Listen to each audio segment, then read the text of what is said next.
안녕하세요. 끝판대장입니다. 오늘 구독과 좋아요, 알림 설정, 그리고 댓글까지 부탁드리겠습니다. 자, 많이 올랐습니다. 정말 좋고, 여기 단기 추세선을 얘가 넘은 구간이 있고요. 두 번째 추세선을 보면은 이제 69,300 이런 데를 넘어줘야 되기 때문에 2차 추세선까지 넘으면 되게 좋지만 일단 1차 추세선을 넘고 리테스트에 대한 부분을 얘기했었죠. 여기를 몸통으로 지지한 다음에 또 올라줬기 때문에 이 부분은 굉장히 좋아요. 그래서 되게 긍정적인 무빙, 그리고 여기를 넘어졌잖아요. 66,000을. 그래서 되게 좋은 무빙은 맞는데 다만 이게 좀 단기간에 많이 오른 경향이 있기 때문에 여기서 이렇게 좀 눌림목을 가져가면서 65,000대까지 좀 눌림목을 줄 수는 있다. 이런 것까지는 우리가 생각할 필요가 있고, 이제 그런 과정에서 비트코인 도미넌스가 올라갔기 때문에 또 알트가 좀 재미없었잖아요. 비트만 좀 올랐고 몇몇 알트들은 이렇게 반응 있는 애들이 있었지만 전반적으로는 비트 중심으로의 상승이 좀 있었다. 그래서 항상 여러분들 당분간은 비트코인을 무조건 포트폴리오에 들어놓는 게 좋은 거다라고 생각하고요.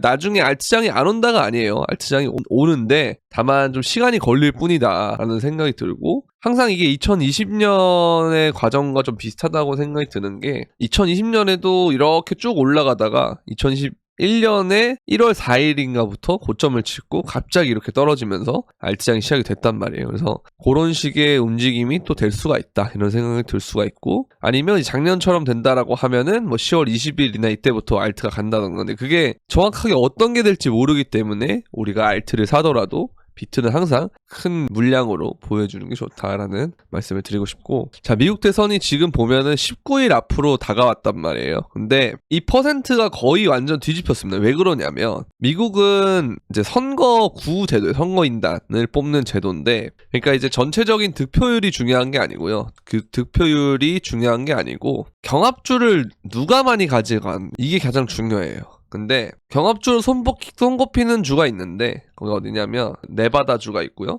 애리조나, 그 다음에 여기 보면은 위스콘신, 미시간, 펜실베니아 이런 데가 있단 말이에요. 보면 여기 이렇게 경합주가 나오거든요. 그래서 이걸 보고 스윙 스테이트라 그러는데, 여기를 보면은 지금 트럼프가 다 이기고 있어요.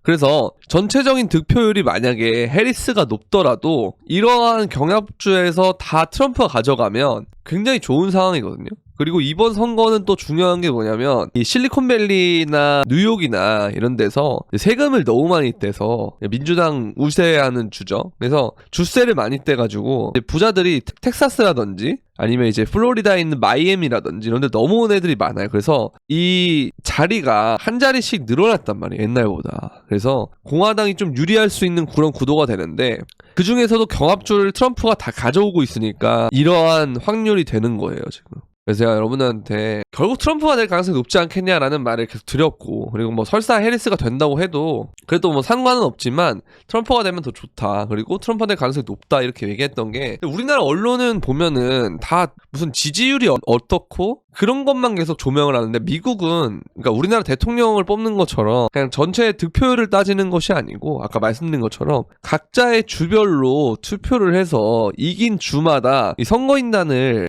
그 자리를 뽑을 수가 있어요. 근데 보면은 여기 보시면은 여기 나와 있죠. 애리조나는 11자리를 줄 수가 있고, 조지아는 16, 펜실베니아 19, 미시간 15, 위스콘신 10, 이런 네바다 이런 식으로 되잖아요. 그것처럼 이러한 주를 많이 먹어야 돼요. 그래서 각각의 주에서 이기느냐 지느냐가 되게 중요하거든요. 누가 이기느냐가 중요해요. 그래서 이런 게 지금 미국 선거의 핵심 키인데, 거기서 지금 경합주를 스테이트라는 이 경합주에서 트럼프가 지금 다 가져가고 있기 때문에 선거가 지금 굉장히 원사이드하게 흘러가고 있다. 그래서 이런 것들이 지금 비트코인 가격에 반영이 되는 거다라고 생각이 들고요. 그래서 여러분들한테 이 박빙의 구간들이 길어지면 길어질수록 나중에 이거에 대한 시세 본출이 뒤에 나타날 수 있다라고 얘기했던 게 다 이런 부분이고요. 대선이 이제 18일, 10 이 정도로 다가오면서 막 트럼프가 우세한 시점으로 되고 있기 때문에 여기가 이제 반응이 오고 있다라는 거죠. 그래서 이런 부분들을 좀 생각할 필요가 있고요. 그래서 이러한 구간들에는 당분간은 알트가 재미없을 수는 있어요. 그러나 차곡차곡 모아가는 것도 좋은데, 그러니까 여러분들 비트코인이 있다는 전제하에 알트를 모아가는 건 괜찮지만, 알트가 너무 비중이 높다 하면은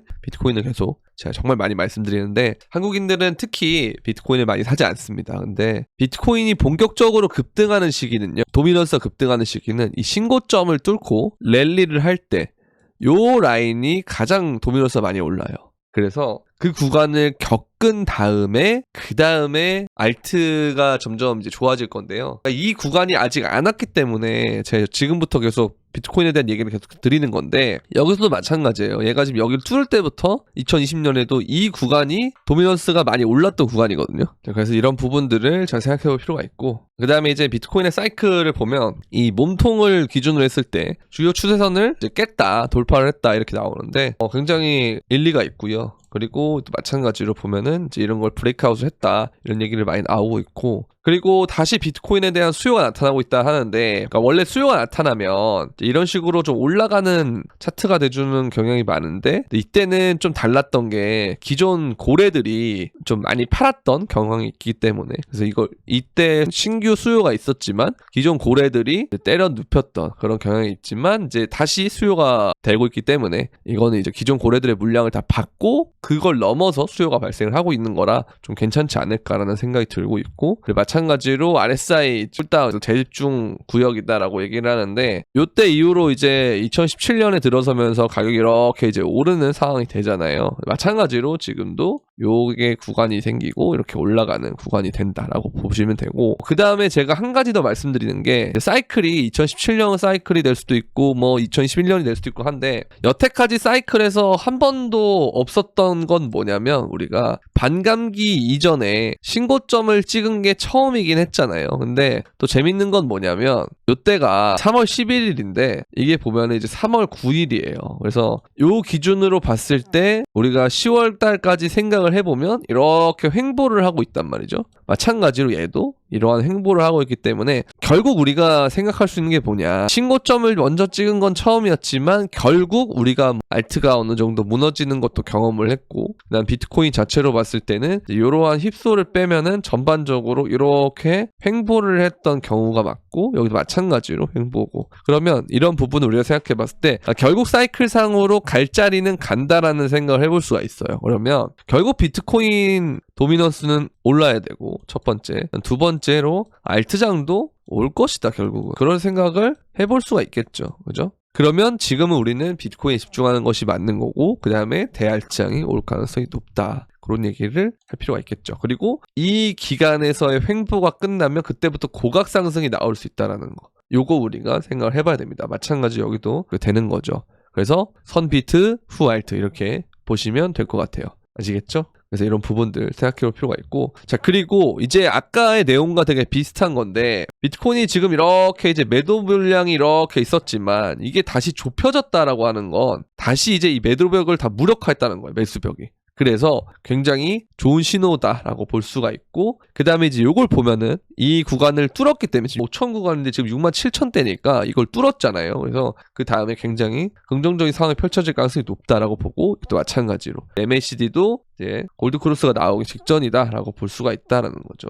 그리고 이제 기술적 분석상 비트코인은 73,000의 돌파 가능성 이렇게 보면은 여기서 이제 뚫었기 때문에 73,000이 넘을 가능성이 높다라고 돼 있고 솔라나의 주간 온체인 거래량이 510억 달러로 이더리움을 추월했다. 제가 요즘에 비트코인 형제들이나 이런 것들에 대해서 좀 언급을 드렸잖아요. 비트코인도 드렸고. 근데 이제 알트에서 좀 관심 있는 게 뭐냐 했을 때는 불수세미도 있지만 솔라나도 다시 좀 주목을 받을 만하지 않나라는 생각이 들어요. 그렇게 보고 있고 그리고 비트코인 신규 거래 투자자가 매수를 재개하고 있는데 평단가가 62,200달러다라고 돼 있다라는 거죠. 그래서 굉장히 긍정적인 부분이 많고 격동의 4분기 비트코인 옵션 거래량 증가세에서 뚜렷하다. 그리고 트럼프가 될 것 같다라는 생각이 많이 들면서 사람들이 여기도 많이 투자를 하겠죠. 그렇게 보시면 되고 이에 이제 발맞춰서 비트코인 현물 ETF가 5.5억 달러가 순입됐는데 이 6월 5일 이후 최대다라고 돼 있어요. 다시 블랙록도 많이 사고 있고 긍정적인 건 그레이스케일이 이제 다시 유입이 되고 있다는 거. 이게 진짜 중요한 거다라고 생각합니다. 제가 여러분들한테 그레이스케일의 수위를 포폴에 넣었을 때부터 제가 여러분들 수위는 좀 관심을 가져야 된다 하고 엄청 올랐잖아요. 그래서 생각보다 아직까지